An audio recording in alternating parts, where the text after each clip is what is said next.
Ve dördüncü son bölüme başlıyoruz. Şimdi şamana şey de sordum. Arkadaş diyesim geliyor. Çok sohbet ettik adamla. Ya dedim ayin sırasında fotoğraf video çekebilir miyim dedim. Onu dedi bana sormayacaksın dedi. Ruh gelsin ruha sor. Tamam dedim.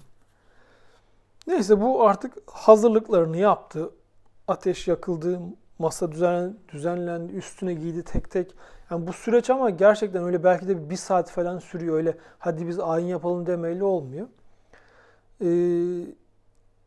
Davulu çalmaya başladı. Bir 3-4 dakika sürdü. Sonra ruh içine geldi. Ruh gelir gelmez önce akrabalarıyla selamlaşıyor. Tabi adamın yüzünde maske var. Şamanın yanında bir yardımcısı var. Çünkü yardımcı çeviriyi yapıyor. Gelen ruh 700 yaşında bir ruhtu. 80 küsür yaşında dünyadayken ölmüş. Yani insan yaşı 80, ruh yaşı 700'dü. 700 yıldır gökteymiş. Ve o dönemin dilini konuşuyor. Yanımızdaki işte o şamanın yanındaki adam da o dönemin dilini biliyor. Çeviriyi o yapıyor. Şaman o sırada bir şeyler konuşuyor ama odadaki diğer kişiler pek anlamıyor ne dediğini. Sadece o çevirmen anlıyor. İşte ruh geldi. Adamın sesi tamamen değişti böyle. Çok dediğim gibi normal bir insanın çıkartabileceği bir ses gibi durmuyor pek. Önce akrabaları işte bir şeyler sordu. Kimi çocuğu aldı, ona işte hastalığını gidermeye çalıştı. O süreç orada 2 saat falan sürdü. Sonra sıra bize geldi. Önce ben gittim. Böyle önünde duruyorsun. Elimi aldı. İşte niye geldin falan dedi. Dedim ben işte dünyayı geziyorum. Şamanizmi de araştırıyorum. İnanıyorum şamanizme ama ben dedim kitap yazacağım. Okurları da buna inandırmak istiyorum dedim. Onun için bana böyle etkileyici şeyler söyleyebilir misin? Bu biraz kızdı ben öyle deyince. Sen beni sınamaya mı geldin buraya? O ki benim şaman olduğuma inanmıyorsan ne işin var burada falan dedi. Ya dedim ben işte açık açık söyledim yani. Ben inanıyorum ama böyle bir durum var. Ben çevremdekilere de bunu göstermek istiyorum. Onun için bana neler söyleyebilirsin dedim. Bu öyle deyince tamam dedi. Yardımcısından ateşte yanan bir odun istedi. Odunu aldı. Gerçekten de hani şundan daha kalın bir odundu ve köz halinde. Adam gözümün önünde bu yanan közü yalamaya başladı. Adam yaladıkça yani o dili yanıyor ve çadırın içi artık yanık et kokmaya başladı. Ben de tabii tedirgin duruyorum. Adam önümde elinde köz var, yüzüme saplar, bir şey yapar bilemiyorsun. Neyse onu aldı ve kenara koydu. Sonradan anladım ki bunu yapıyor ki benim hakkımda dili çözülsün artık anlatmaya başlasın. Ben öyle yorumladım. Sonra zaten şamana da sormuştum. O da benzer şeyler söyledi. Öncesinde de yine video için izin istedik. Videoyu da aldık ama tabii o da çok karanlık, çok detay görünmüyordu.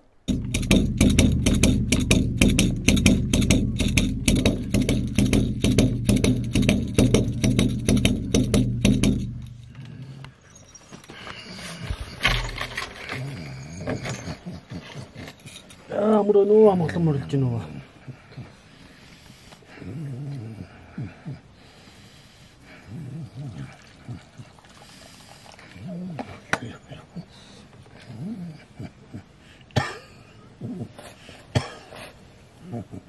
아무것도 모르겠지 그럼.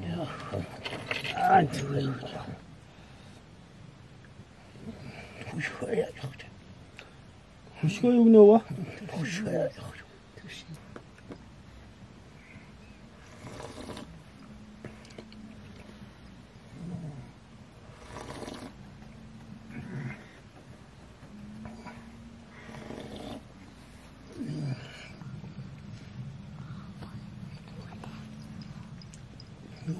소름이 약해요.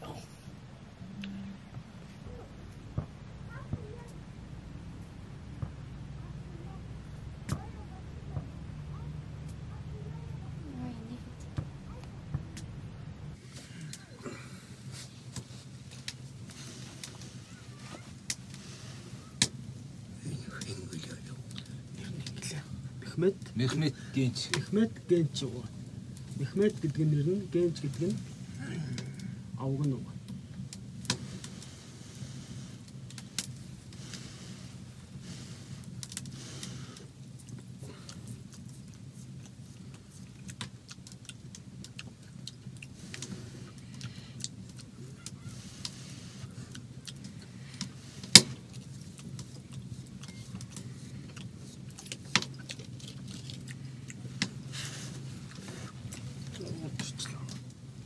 Dedi ki direkt, siz dedi aileden dedi, babadan dedi 5 kardeşsin sen dedi.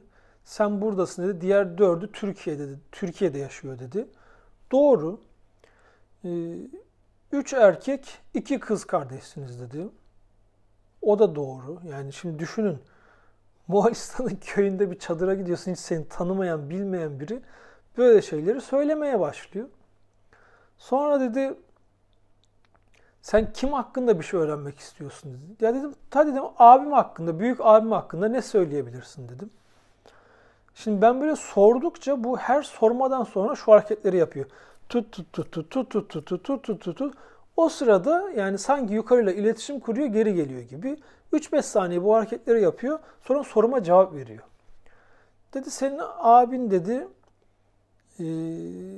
tavşan yılında doğmuş dedi. İşte şimdi tavşan yılı ne ya dedim. Hemen yardımcısı dedi sen dedi Çin takvimine bakacaksın dedi. Tavşan yılı hangi yıla denk geliyorsa o yılda doğmuş abin dedi. Hemen oradan Çin takvimini açtık. Baktık 1975 gerçekten de abim 75 doğumlu. Sonra dedi abinin dedi biz bir kız bir erkek çocuğu var dedi. O da doğru. Başka kim hakkında bir şey öğrenmek istiyorsun dedi. Dedim babam hakkında ne söyleyebilirsin dedim. Bu yine başladı böyle tut tut tut tut tut tut tut tut tut. Gitti geldi dedi. Baban dedi birkaç gündür hep evde oturuyor dedi. Böyle ayağını uzatmış dedi. Ayağında problem var onun dedi. Ya ben orada bir ufak şok geçirdim neredeyse. Hani abartmayayım şok değil ama bir etkilendim yani. Çünkü babam iş yerine dükkanına daha doğrusu motorla gidip geliyor böyle hava güzel olunca. Ufak bir kaza geçirmişti ayağından. Ufak bir kaza geçirmişti. Ayağı kemiği çatlamıştı. Evde gerçekten hani böyle günlerdir ayağını uzatıp oturuyordu. Şimdi adam bunları anlattı bana. Daha sonra dedi senin de bir de dedi ufak kız kardeşim var dedi. O kız kardeşin yakında dedi 3. çocuğu olacak dedi. Bakın yani ufak ablamın 2 çocuğu var artık. Onu direkt biliyor zaten. Söylemeye bile gerek duymuyor. 3.'sü olacak diyor. Ben de dedim ki ya dedim ufak ablamın en ufak çocuğu daha 6 aylık. O dedim şimdi çocuk yapmayı düşünmez. Ama dedim büyük ablam olabilir. Çünkü büyük ablamın en küçük çocuğu 5 yaşlarında falan da o zaman. O yapabilir belki dedim. Bu öyle mi dedi. Yine bu gitti böyle tut gitti geldi. Yok dedi sen bilmiyorsun bir şey dedi. Küçük ablan dedi 3. çocuğunu yapacak yakında dedi. Dedim iyi yani hani tamam.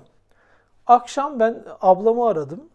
Dedim hadi gözün aydın 3. çocuk sana geliyormuş dedim. Yok dedi ya dedim Memo dedi biz dedi daha çocuk düşünmüyoruz dedi. Zaten işte hani ev aldık kredi borcu falan dedi. Çocuk mümkün değil olmaz.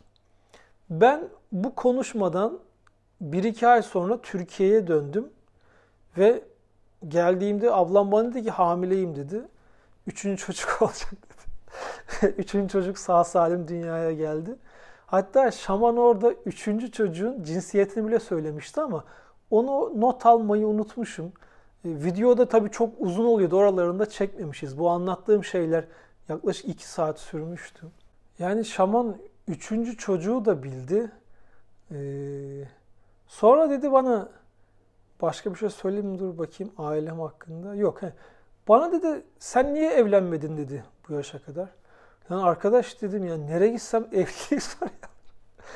Çin'e gidiyorum evlilik soruyorlar. Köye gidiyorum evlilik soruyorlar. Şaman aynısını söyledi. Sen niye evlenmedin bu zamana kadar dedi. Ya dedim nasip kısmet olmadı dedim. Ben dedi bir de dedi sen dedi niye hiç dedi geleceğinle ilgili şeyler sormuyorsun bana dedi. Hep böyle başka şeyler soruyorsun. Ya dedim geleceğini merak etmiyorum dedim. Ama ben senin geleceğini görüyorum. Sana dedi söylemek istiyorum dedi. Söyleme dedim, ben merak etmiyorum dedim. Yok söyleyeceğim dedi. Dedim iyi söyle o zaman. Bu yine böyle gitti geldi tut. Sen dedi 36 yaşlarındasın dedi. Oradayken de gerçekten 35-36 yaşındaydım. 39 yaşında evleneceksin, 41 yaşında da erkek çocuğun olacak dedi. Şimdi ben 37 yaşındayım. 2 yıl daha benim kafa rahat. Evlilik hiç öyle hayal maya plan kurmuyorum. Çünkü zaten 39'da evleniyorum. 41'de erkek çocuk oluyor. Koca şaman yalan söyleyecek değil. Güçlü de bir şamandı. Şimdi 2 yıl kafam rahat. Bana bunları söyledi adam. Sen dedi çok düşünüyorsun dedi. Niye bu kadar çok düşünüyorsun dedi. Bu kadar düşünme dedi. İşte geleceğin parlak dedi. Öyle güzel şeyler söyledim. Daha sonra ben şamana artık başka şeyler sormaya başladım. Onları da not aldım. Nottan söyleyeyim. Dedim ki bu işte ak şaman var, kara şaman var, işte bu 3. mertebe var. Bunlar dedim yukarıda nerede yaşıyor, nasıl yaşıyor? Dedi ki biz dedi yukarıda dedi gökte 2. kattayız dedi. Siz dedi yeryüzündesiniz dedi. Sizin dedi bir de toprağın altı var dedi.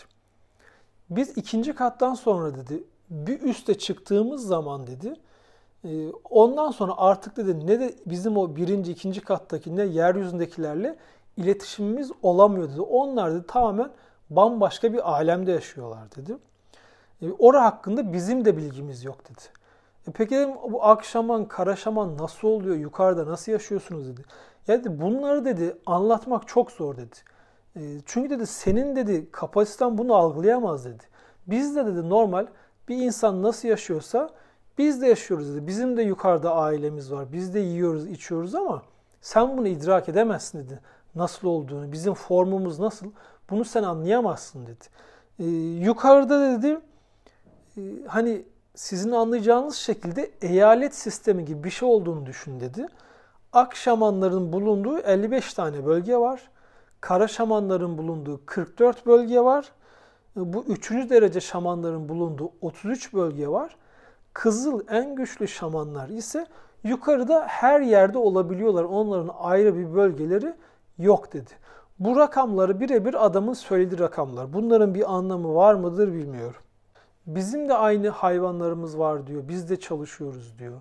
24 saat kavramı bizde de var diyor ama bizim zaman kavramımız sizinkinden çok daha farklı diyor.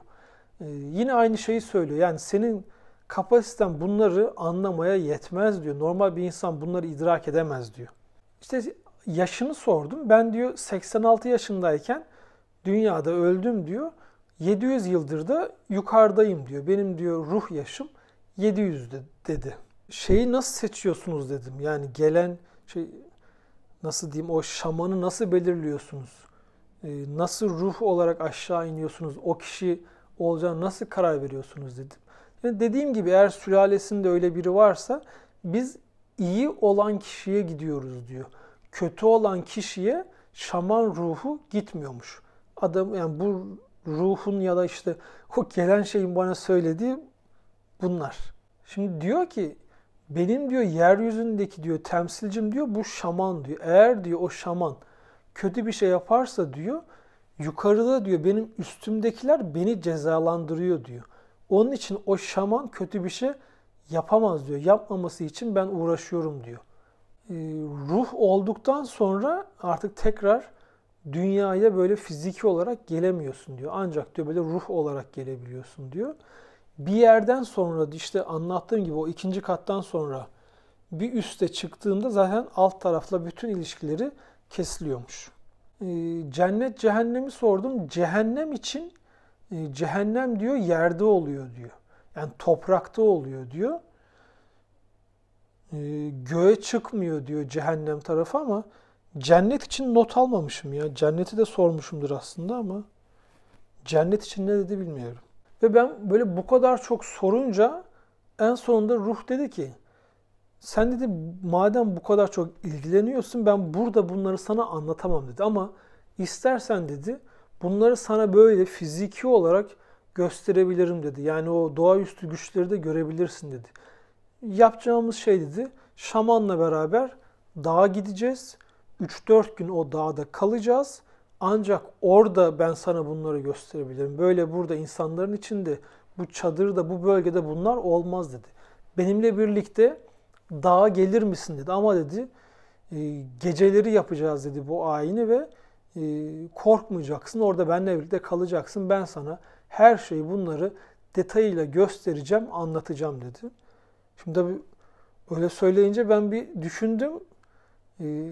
En büyük problem çeviriyi yapamıyorum. Yanımdaki arkadaş yok. Bu çeviri işte nasıl oluyor? Şaman var.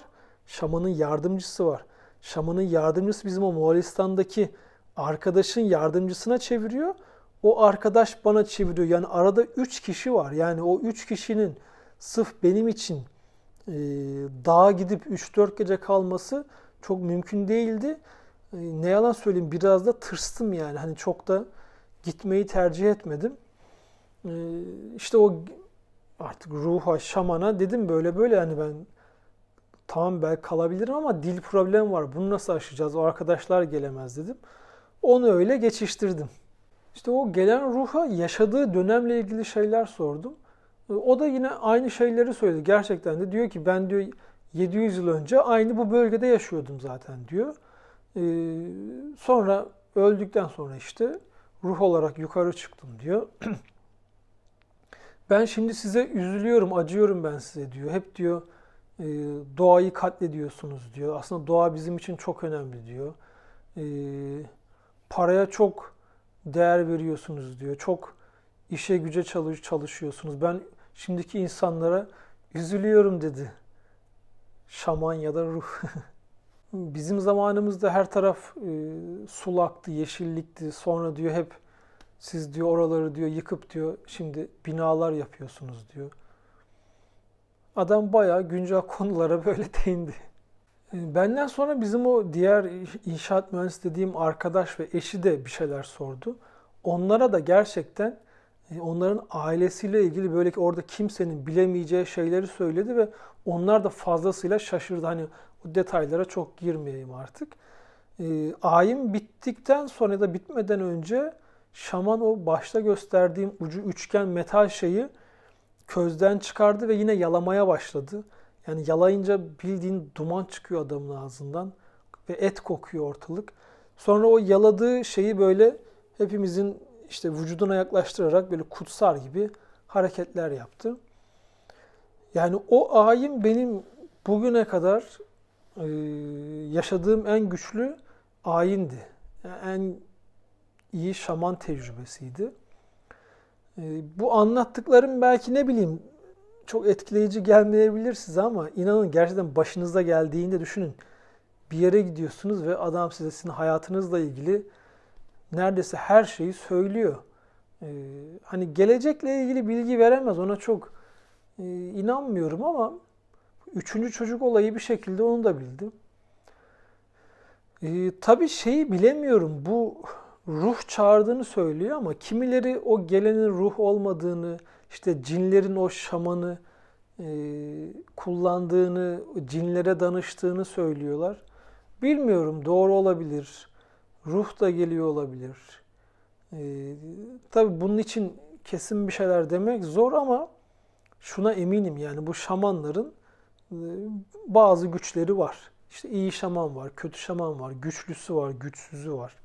Şey de değineyim, bu Çin'in Uygur bölgesinde Turfan şehrine gittim. Orada bir müzeyi gezerken hani bu Sibirya'daki kadın şaman dedim ya bana bir mezarlık göstermişti. Onun tıpatıp bir benzerini o müzede gördüm. Fotoğrafını daha doğrusu. Şamanın o bedenini ne yapmışlar bilmiyorum. Fotoğrafta gördüğünüz gibi şamanın kıyafeti daha önce benim katıldığım ayinlerdeki şaman kıyafetlerine çok benziyor. Orada işte açıklamışlar. Diyorlar Uygur Türklerinde zamanında şamanizm vardı. Buna inanılıyordu. Hatta orada Oğuz Han'a da değiniyor. Oğuz Han'ın diyor 6 tane oğlu vardı. İsimleri de bir oğlunun ismi Güneş ki bazı yerlerde Gün diye geçiyor. Diğeri işte Ay, Yıldız, Deniz, Dağ ve gökmüş. Yani bunların hepsi de böyle şamanizmde olan şeyler. Hatta diyor Uygur Türkleri de diyor Uygurlar da diyor o gün, ismi gün olan ya da güneş olan oğluna böyle çok severlerdi, ona delicesine taparlardı diyor. Hani onunla biraz ilişkilendirmiş. O bulunan mezarlık sayesinde diyor ta bu bölgedeki şamanizm diyor, Turfan'daki ya da Uygur Türklerindeki şamanizm diyor 2800 yıl öncesine kadar dayanıyor diyor. Şimdi hani başta dedim ya bizim geleneklerimizde de bazı şamanik şeyler var. İşte hani en basitinden şu hareket 40'ı çıkması falan. Düşünün işte ta Çin'deki Uygur Türkleri zamanında şamanizm öğretisiyle yaşamış. Bir şekilde o gelenekler bize kadar gelmiş. Videonun başına dediğim gibi bu anlattıklarımın hepsi birebir benim yaşadığım tecrübelerdir. Hiçbiri böyle yazılı bir kaynak değildir. Bunların %100 doğru olduğunu da iddia etmiyorum. Ben kendi tecrübelerimi anlattım. Ufak ufak yorumlamalarımı yaptım. Artık gerisi siz izleyenlere kalmış. Ama dediğim gibi şunu da ekleyeyim ya. Ben o son ayine katıldım ya. Ondan sonra ben bu şamanizmi araştırmayı bıraktım. Çünkü o sıralarda ben bu tip şeylerden biraz etkilenmeye başladım. Nasıl diyeyim işte geceleri uyuyamıyordum. Ne bileyim daha fazla böyle korkuyorsun, bir şeyler oluyor. Sonra ben artık bu kadar yeter. Çünkü bu iş böyle şakaya gelmez. Sıkıntılı bir yere gidiyor dedim ve bıraktım. Ondan sonra hiçbir ayine katılmadım. Bir araştırmam da olmadı. Hani bu işler öyle çok derinlemesine girmek belki sıkıntı yapabilir bilmiyorum. Ben tadında bıraktığımı düşünüyorum. Yine o bölgelere gitsem belki onlarla yine temas kurmaya çalışırım ama şu an özel bir çabam yok. Onu söyleyeyim. Ben ama şamanların gerçekten onların bazı güçlerinin olduğuna inanıyorum. Bu doğaüstü güçler olmayabilir ama adamların bazı ya da işte kadın da olabilir. O şamanların bazı yetenekleri bence var. Sonraki videolarda görüşmek üzere.